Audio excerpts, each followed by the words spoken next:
Last session we talked about ellipses, and what I would like to do today is to go ahead and make a transition over into another conic section called hyperbolas. So today what we're going to do is, as I said, talk about hyperbolas.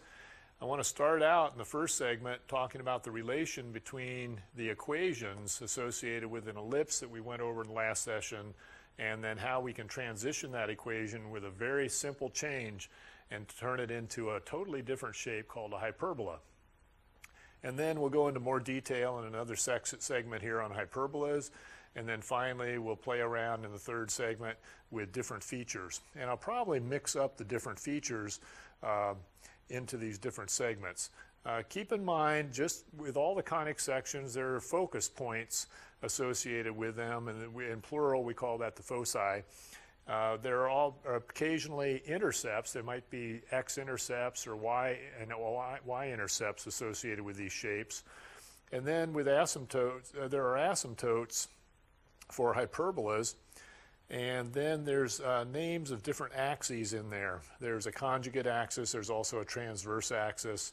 There's the fundamental rectangle. And then I want to make sure I mention briefly how hyperbolas are applied in the real world.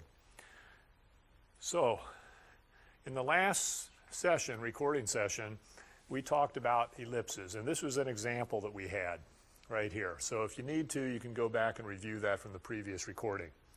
So what we had here is we had an ellipse that kind of looks like a football, and some key features of it are that the standard form of the equation looks like this, where we have the quadratic expression in x with some kind of a number squared in the denominator, and then we're adding to it a binomial type of or quadratic expression in y with a number squared associated with it, and the conic equation is equal to 1.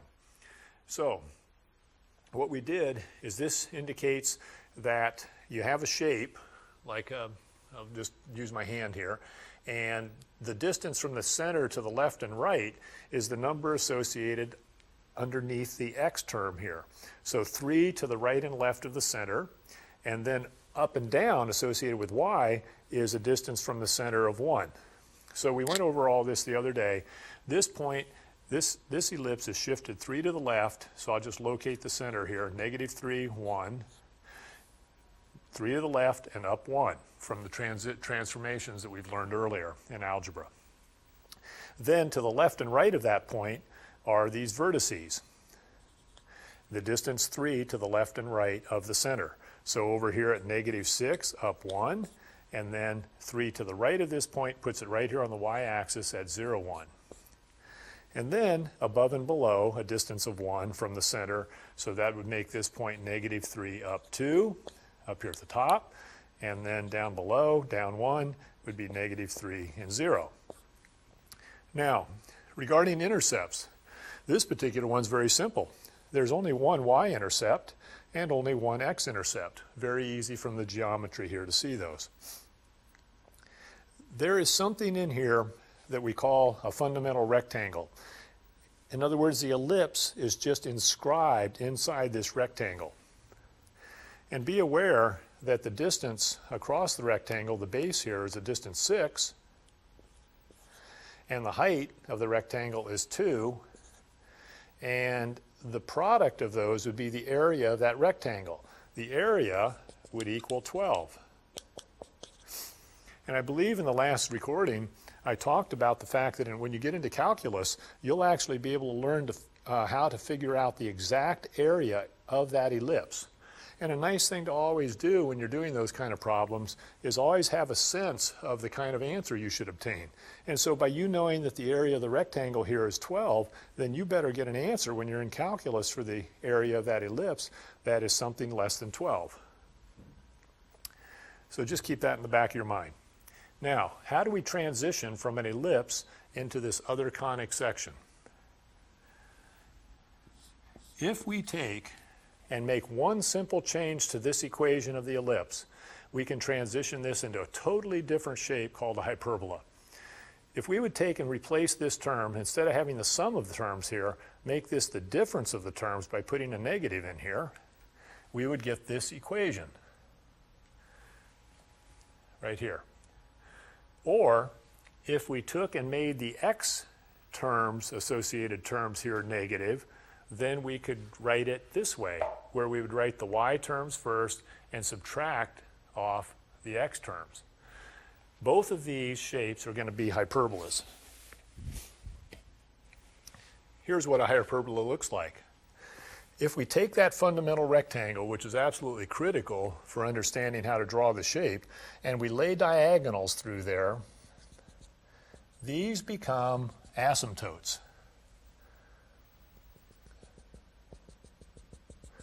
So we lay the diagonals through there. Those become asymptotes. If the x term here remains positive, as shown, then the way I remember it is I think, well, x is left and right kind of things in our domain that we think of. And so I call this a left-right opening hyperbola. So this is going to be a left-right hyperbola. And what it's going to do is it's going to touch this rectangle right here along this center line, passing through the center of that rectangle. It's going to touch right over here and over here at 0, 1, and over here at negative 6, 1. And then what it's going to do, there's two branches of a hyperbola. One sweeps out to the left, asymptotically approaching this line, and sweeps down like this. So they asymptotically sweep out that branch. Then there's also a right opening branch which sweeps towards the asymptotes in this fashion. So that's called what I call a left-right opening one. Now there's some properties associated with these hyperbolas. There's an axis that goes right through these points where it touches the rectangle and through the center, and there's a name for that. I mentioned it a few minutes ago. That's called the transverse axis.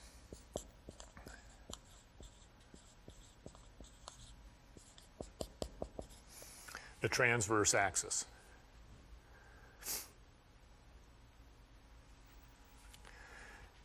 There is another axis, and notice that's a symmetric axis. That's an axis of symmetry.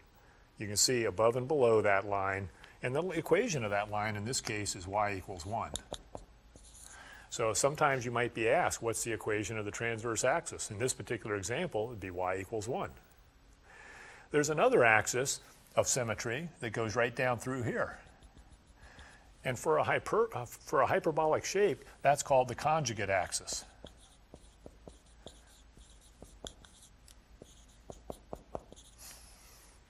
The conjugate axis. And its equation would be x equals negative 3.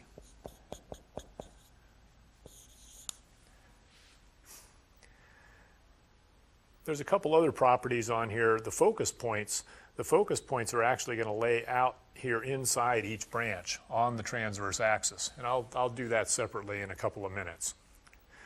And we'll go ahead and do it for that example, or for the same example, but yet I want to do it on a clean board where we can see it more clearly.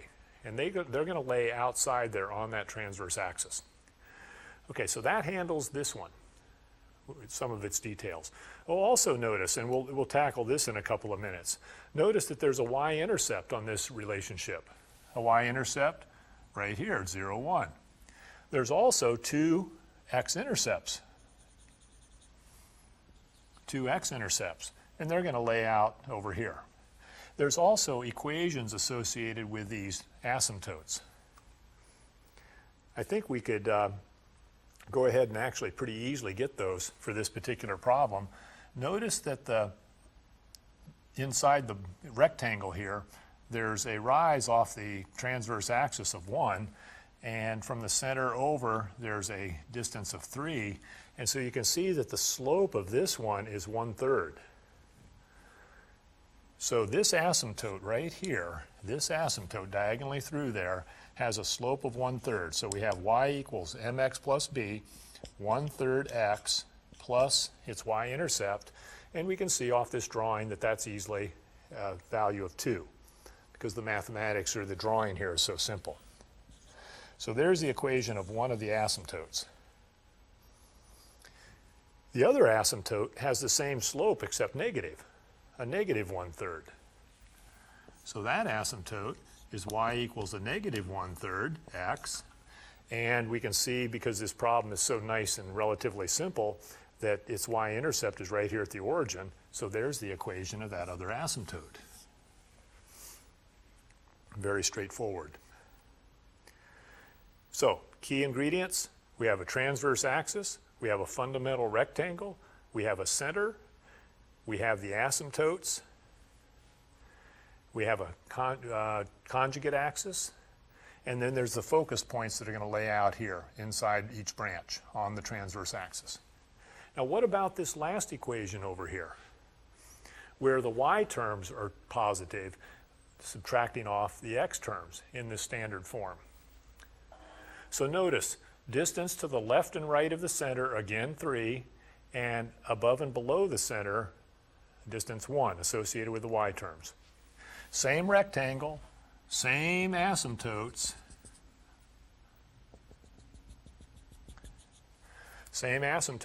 except this time the y terms are positive in this sense, in the standard form. And so this we call an up-down, or I call it that, an up-down opening hyperbola. And it's going to have a shape, branch, an upper branch looking like this, and a lower branch looking like this. Where's the transverse axis on this one? The transverse axis, it goes through these vertices and through the center, splitting the branches in half. And so there's your transverse axis. The equation this time is x equals negative 3. And its conjugate axis is this one, going through here,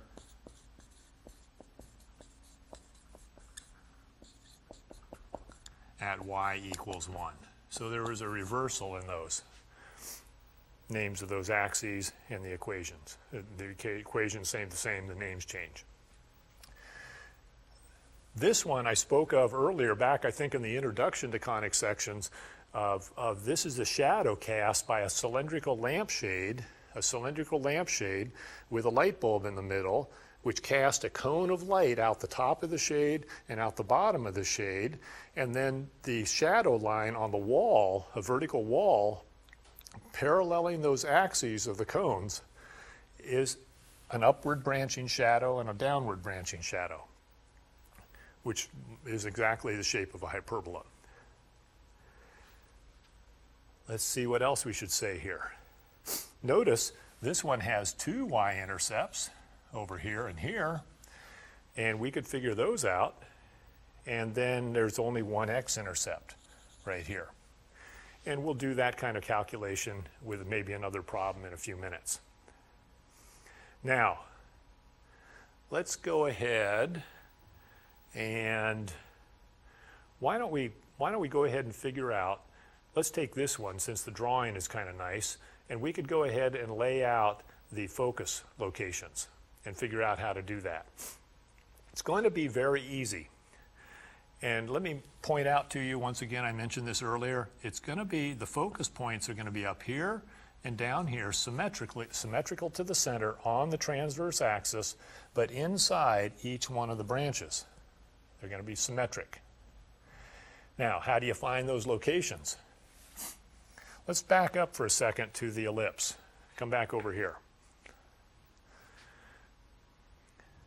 This drawing's relatively small, but what we learned in a previous session is that the ellipse focus points are symmetric to the center along this major axis.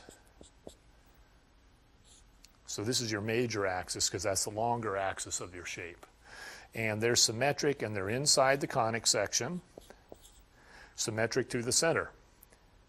And the way you find that distance from the center, between my thumb and finger here, the way you find that distance on an ellipse is you can look at this distance. There's a Pythagorean relationship that you can go back to the other recording to see it. But what you can do is you can look here and see the difference in these numbers. 9 minus 1 is 8.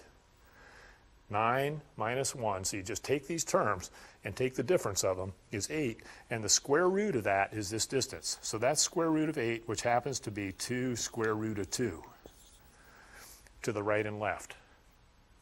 So I don't want to go into the detail about that because it's in the previous recording right now.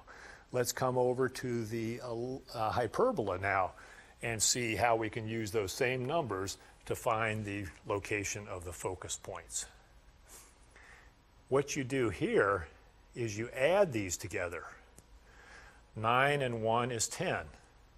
So the distance from the center to the focus location is going to be the sum of these numbers. So that distance is square root of 10. Square root of 3 squared plus 1 squared is square root of 10. Now, this location of this focus point up here for the up-down opening hyperbola is going to be then a square root of 10 above this center. The center was at negative 3, 1, so this one's going to be at negative 3, comma, 1 plus the square root of 10. That'll be that focus point location. The one down below, similarly, is going to be, I'll put labels on those, is going to be negative 3 on the x, and the y reading is going to be a positive 1, and we're going to subtract off square root of 10. So relatively easy to remember. All right, so we've got a center at negative 3, 1. We've got above and below square root of 10 distance to find the focus locations. We have two vertices. That's where the conic section touches the rectangle. And this one is at negative 3, 2, a vertex, and another vertex down here at negative 3, 0. Okay, let's come back here for just a second, and let's go ahead and pin down the focus locations here. So inside this right opening branch, from the center, a distance of square root of 10 still, which is a little bigger than 3. So right in here is going to be, we're going to be at negative 3, and we're adding to that a positive square root of 10, and this is up 1. So there's the coordinates of this right-hand focus. The coordinates of the left-hand focus, let me go ahead and erase that vertex. It's going to be here to the center, so negative 3, and then we're going to have to subtract off to come to the left, square root of 10, and then we're up 1 for that focus location. So the focus points are here and over here. Again, on the conics, they're always inside the curves, inside the branches of the hyperbola, or inside the ellipse back over here. Okay, I think that covers some of the fundamentals. Let's go ahead and end this segment, and then we'll move on, do a little bit more with some algebra.